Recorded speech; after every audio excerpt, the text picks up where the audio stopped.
The general store on Miller Street stayed open late on Fridays, the only day of the week when the little bell above the door rang steadily until closing.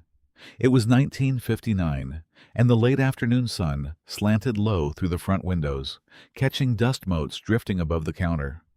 An elderly woman stood at the register, her small coin purse open in front of her, carefully counting out nickels and dimes one by one, her lips moving silently as she added them up. Her cheeks had gone slightly pink with the quiet embarrassment of coming up short in front of the clerk and the two customers waiting behind her. Nobody in that store paid her much attention, except one man standing quietly at the back of the line, hat in hand, who watched her with a stillness that suggested he was seeing far more than a woman struggling to pay for groceries. He didn't know her name yet. He didn't know that within the month she stood to lose the only home she had left in the world. But something about the careful, practiced dignity in the way she counted those coins, no panic, no tears, just quiet determination, struck something deep in him, a memory of lessons learned decades earlier on a dusty Texas ranch. What he was about to do for her would never make the local newspaper. No one in that town would ever fully know his name in connection with it. But for one widow in a quiet corner of Texas, it became the reason she never again had to lie awake at night, dreading the sound of the mailbox. Before we continue, let me know in the comments where you're watching this from. I always love seeing that. And if you haven't subscribed yet, now's a great time, because we bring you stories just like this one every single week. All right, let's get back to that Friday afternoon in the general store. Eleanor Whitfield was 68 years old, and for the past 3 years, she had lived alone in the small clapboard house on the edge of town that she and her husband Walter had rented for nearly 3 decades. Walter had been a quiet man, a machinist by trade, the kind of husband who never made much money, but never once complained about it either. He'd worked with his hands until his hands could no longer work, and when he passed 3 winters ago, he left Eleanor with little beyond his tools, a modest widow's pension, and 30 years of memories built into every corner of that small rented house. She had learned, in the years since, to live carefully. Her small, fixed income covered the essentials most months. If she was disciplined about it, rent, a little food, the electric bill, and whatever remained went toward mending rather than replacing. She mended her own dresses with a needle and thread she kept in an old cigar box on the kitchen table. She grew tomatoes and beans in a small garden behind the house, canning what she could each summer to stretch through winter. Her pride ran deep, deeper perhaps than her financial situation warranted, but it was pride earned honestly, the kind that came from a lifetime of never asking for more than she'd worked for. Her only son, Robert, had moved out of state for work years before his father passed, calling dutifully on Sundays but rarely visiting, and rarer still, truly understanding just how tightly Eleanor had begun to budget every dollar that passed through her hands. She never told him the full truth of her situation. She didn't want to be a burden, didn't want him worrying from 3 states away about something he couldn't fix, regardless. So when the letter arrived from her landlord that spring, informing her that rent would be increasing by a modest, but, to her, devastating amount starting the following month, she told no one. She simply began, quietly and methodically, trying to figure out how she would make it work. Eleanor visited her landlord, Mr. Grady Fenwick, the following week, hoping perhaps for some flexibility, some understanding given her decades as a reliable tenant. Fenwick, a practical, if not unkind man, explained that the increase wasn't his choice. Property taxes had gone up, and he simply couldn't absorb the difference himself. He gave her until the end of the month. Pay the new amount or make arrangements to vacate. Eleanor nodded politely, thanked him for his time, and walked home with a knot forming in her stomach that wouldn't loosen for days. That house wasn't simply 4 walls and a roof to her. It was the home she and Walter had built their entire married life inside of. The kitchen, where she'd learned to cook his favorite meals. The small bedroom, where they'd spent 30 years of quiet mornings together. The porch, where he'd sat every evening with his pipe, watching the sun go down over the fields beyond their small yard. Losing it wouldn't just mean losing shelter. It would mean losing the last physical place where Walter's presence still lingered in every worn floorboard and faded wallpaper seam. Over the following 2 weeks, Eleanor began quietly selling what she could. A small gold locket that had belonged to her mother went first, sold to a pawnbroker 2 towns over so no one locally would recognize the piece and ask questions. Some of her good china followed, carefully wrapped, and sold to a woman who ran an antique shop. Then, hardest of all, Walter's tools. The very tools he'd used to provide for her their entire marriage. She stood in the small shed behind the house for nearly an hour before she could bring herself to load them into a box, her hands trembling as she wrapped each one, remembering the particular way he used to hold his favorite wrench, the small nick in the handle of his hammer from an accident decades before. Even after selling nearly everything she could bear to part with, she was still short, not by a fortune, but by enough. Enough that the math simply didn't work, no matter how many times she recalculated it at her kitchen table late into the night, the numbers blurring under the dim light of a single lamp. John Wayne had come to the small Texas town almost by accident, passing through on his way to visit an old friend from his early acting days who had since retired to a modest ranch nearby. He planned to stay only a few days before continuing on, but something about the unhurried pace of the town appealed to him in a way that made him linger longer than intended. By 1959, Duke's career had reached heights he could scarcely have imagined back on that dusty ranch a decade earlier, when a retired Texas Ranger named Cole Hardin had first taught him the difference between performed toughness and the real thing. That lesson, along with the humility it carried, had never left him, even as his fame grew far beyond anything either of them could have predicted. If anything, success had only deepened his instinct to notice the quiet struggles most people walked past without a second glance. The kind of struggles that never announced themselves loudly. The kind that hid behind careful smiles and practiced dignity. He found himself, more often than not these days, drawn toward these quiet moments rather than away from them, perhaps because he still remembered what it felt like to be overlooked, broke, and proud all at once, long before anyone knew his name. It was on one of these unhurried afternoons that Duke wandered into the general store on Miller Street, intending only to pick up a few items for his stay. He noticed Eleanor immediately, not because she stood out in any dramatic way, but because of the careful, deliberate way she counted the coins in her small purse, her lips moving silently with each addition, her posture straight despite the clear discomfort of the moment. The clerk waited, not unkindly, but plainly impatient, as she came up short and quietly asked him to put back a small tin of coffee and a bar of soap, apologizing softly as she did. "So sorry for the trouble," she said, her voice steady despite the flush creeping up her cheeks. "I miscounted." Duke, standing several places back in line, watched without a word.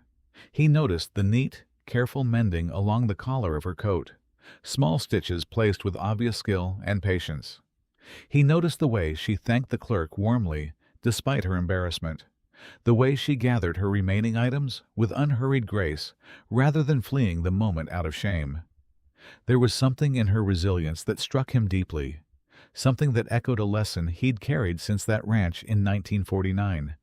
That real strength rarely announced itself, that dignity under quiet hardship was its own kind of unspoken toughness. He didn't approach her that day.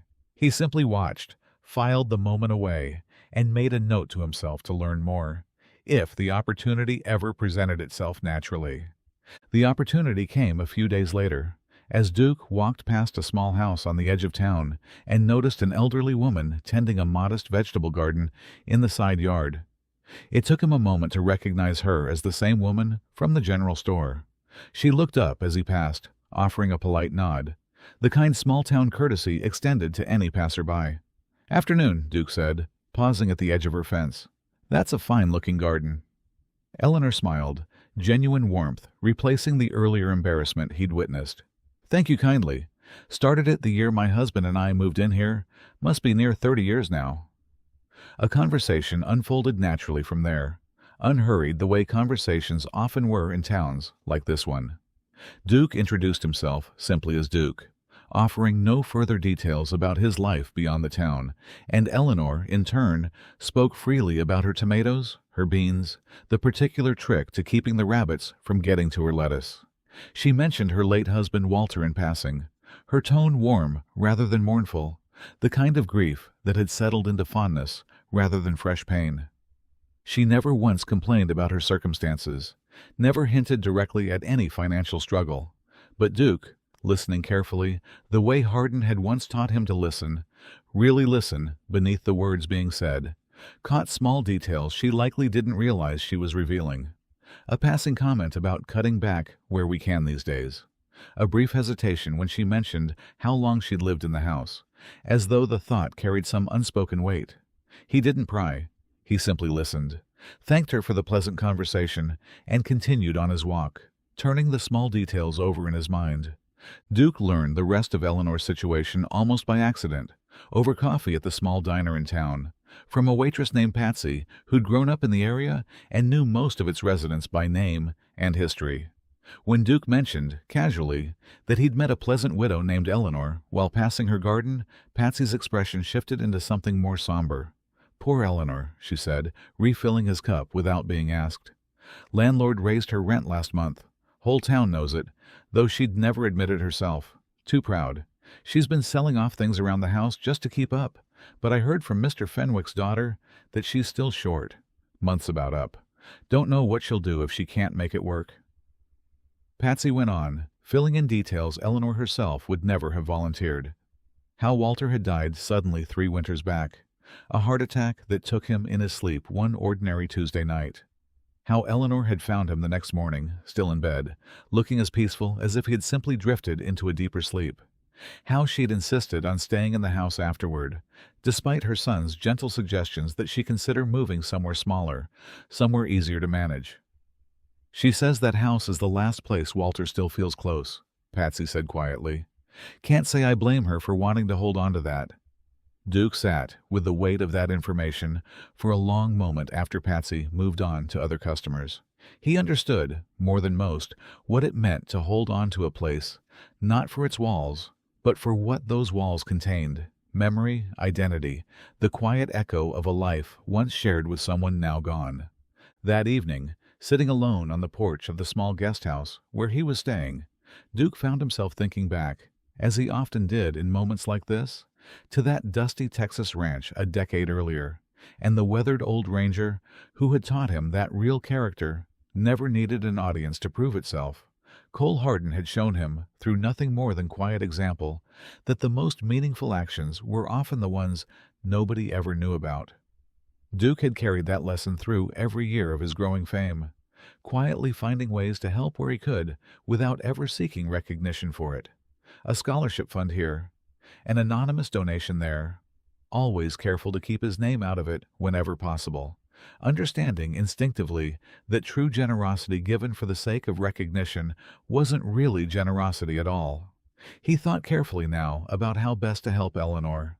He understood, from everything Patsy and Eleanor herself had revealed, that a direct offer of money would almost certainly be met with polite but firm refusal. Her pride, the very quality that made her resilience so remarkable, would likely prevent her from accepting anything that felt like charity, especially from someone she barely knew. He needed another approach, something that solved her problem without ever putting her in the position of having to accept help she hadn't asked for, something that preserved the dignity she'd fought so hard to maintain throughout this entire ordeal.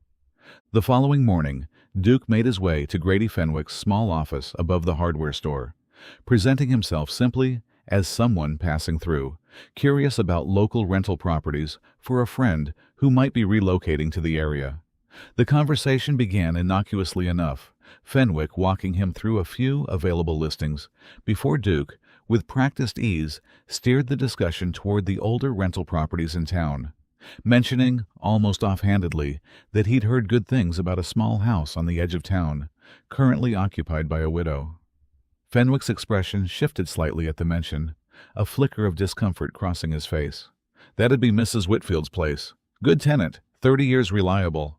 Hate to see it come to this, but the taxes went up, and I've got no choice but to pass some of that along. She's got till the end of the month." Duke nodded slowly, letting a thoughtful silence settle before speaking again.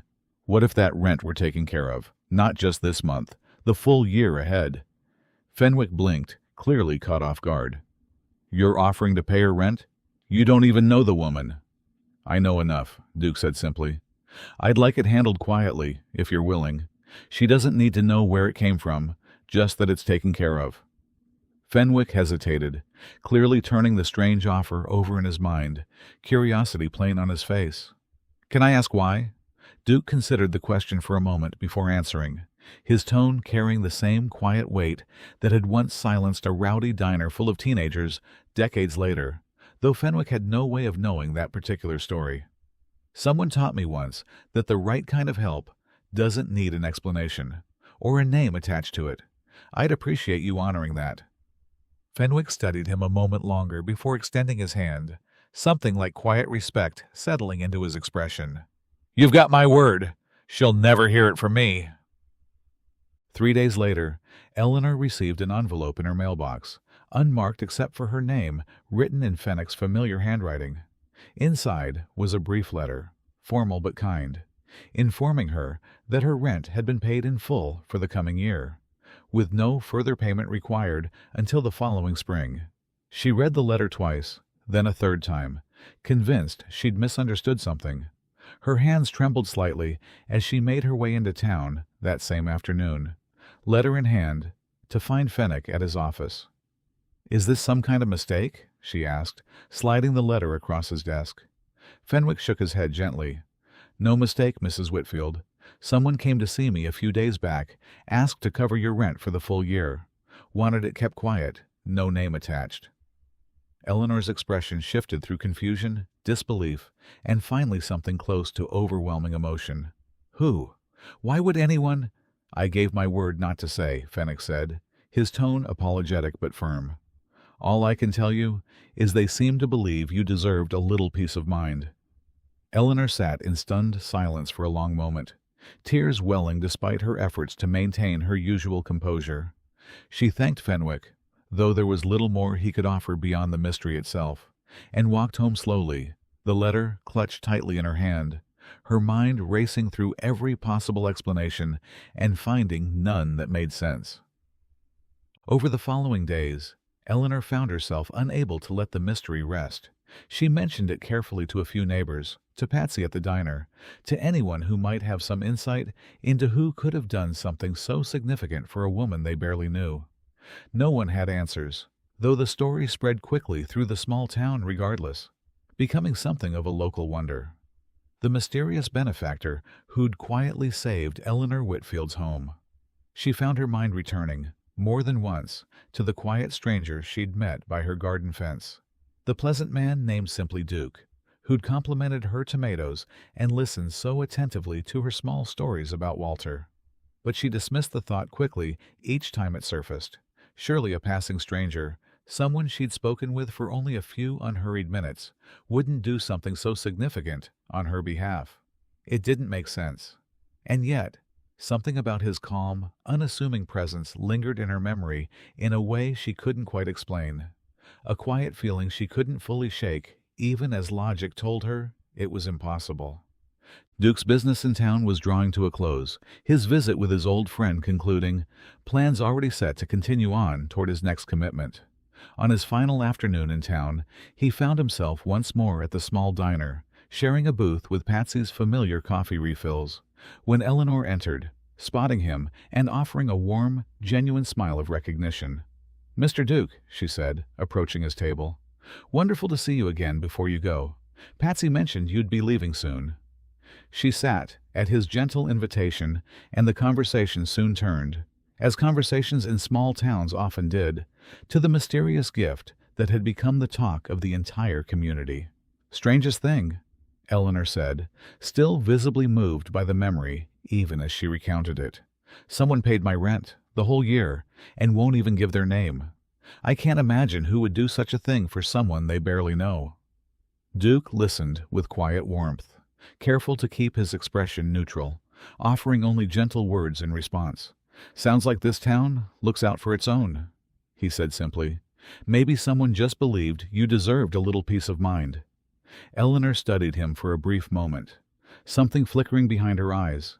A fleeting, unspoken suspicion she couldn't quite justify, quickly dismissed as impossible before it could fully form.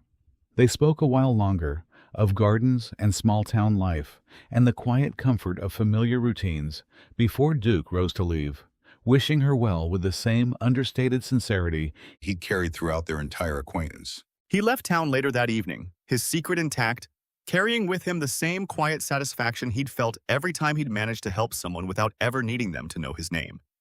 Several weeks later, Eleanor sat leafing through a magazine at the beauty parlor while waiting for her monthly appointment, when a familiar face on one of the pages stopped her mid-turn. A feature article on a rising Hollywood star, accompanied by a photograph that struck her immediately with recognition. The same calm eyes, the same quiet, unassuming presence she remembered from her garden fence in that diner booth. John Wayne. The pieces settled into place with startling clarity. The polite stranger who'd complimented her tomatoes. The quiet man at the diner who'd listened so carefully to her stories about Walter. The rent, paid in full, with no name attached, arriving not long after their conversations. She sat frozen for several long moments, the magazine trembling slightly in her hands, overwhelmed by a wave of gratitude so profound it brought fresh tears to her eyes right there in the middle of the beauty parlor. That evening, she sat at her kitchen table and wrote a letter, addressed simply to John Wayne, care of his studio, uncertain whether it would ever reach him, uncertain whether he'd respond even if it did. She wrote of Walter, of the home they'd built together, of what it meant to keep that home intact through her hardest years alone. She wrote of gratitude too large for words, and a quiet hope that somewhere, somehow, he'd know how deeply his kindness had mattered.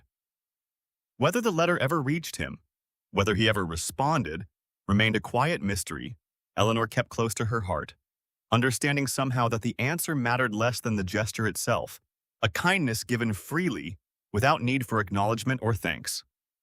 In the years that followed, Eleanor's life steadied in ways she'd scarcely imagined possible during those difficult months.